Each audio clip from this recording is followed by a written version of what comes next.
sha wa kai ba kai laushi tijo ce kai laushi waye zai laushi kai ba wani daina gaba da za ai gaba daga nan in ma a lahira za mu zarce biyi ka bibi ne ai ba za a daina ba har lahira sai mun tafi muna gaba to abin da dai nake so in jaddada ma kaga dai yanda ya ma rashin mutunci na sani ka san wannan da hankalinka to shikenan in ka yadda aka yi abin nan shikenan sai misali idan kai zaka kwana ana an kure rediyo a ya kamata amarya ta saita ka ko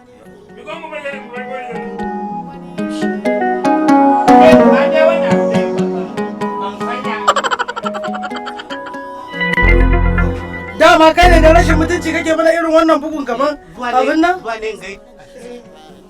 nan ko ne kuka kama gurin ka gaishe shi babanka ne ina kwana lafiya lau ka tayi lafiya lafiya lau madalla to ke wannan riga ai bata gogu ba to mai gida ai sai a sake goge ta kaga ungo ni ba kan wallasa bane wallahi tallahi jarumi ne Allah amarya na san wannan duk shirin ka ne kuma aikin ka ne kai ga mara mutunci ne kai ma haka kai ga mara mutunci kai ma haka to bari ka jin gaya ma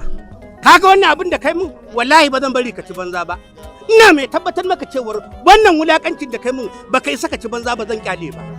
sai na dauki mataki akan wannan abin da kai haka kace na gaya ma haka kace na gaya ma daushe kai baka ma san me kai ba kenan bare yanzu tsakaninka da Allah ka je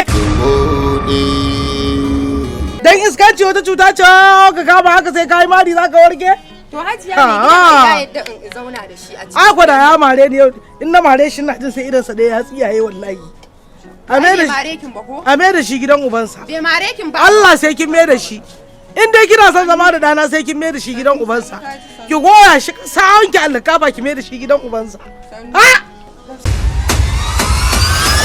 na tashe ki a aiki kamun daidai shi yasa nake dada son ka nake dada kaunar ka a koda yaushe